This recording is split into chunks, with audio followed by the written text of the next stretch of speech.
Qara nanды жеп едім, бірақ оны қара екен демедім. Аш кездерде жегеніміз бір басқа, оның дәмін әлі ұмытпай келемін.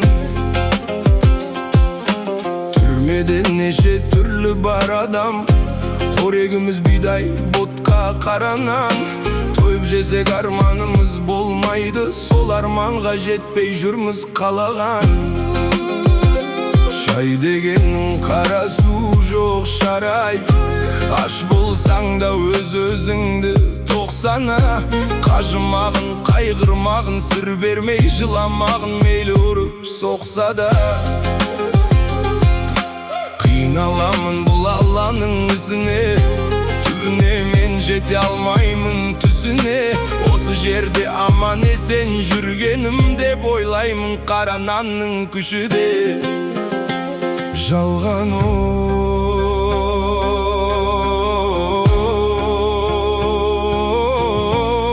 жалған дүние-ай, дүние-ай, дүние-ай, жалған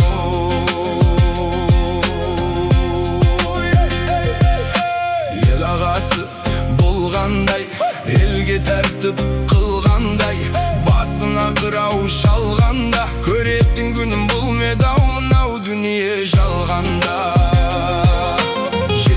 Жасым толғандай, суыққа дене тоңғандай, бетім әрі оңғандай.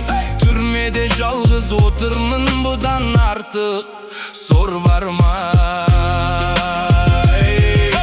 Пайғамбар жастан асқандай, бойымнан қуат кеткенде, ақылымды айтып жастарға отырар кезде, Құдайым бейнетін маған тосқан ба? Біткенде, өмірден сый күткенде, торға түскен қырандай, тағдырыма қуанбай не жазғаным бар еді. Азаптап қинап сырайдай, бітпейтін іс бұл неге, дей алмаймын бірдеңе. Түрменің іші қараңғы, соқыр етер адамды, шығармайды күнге де.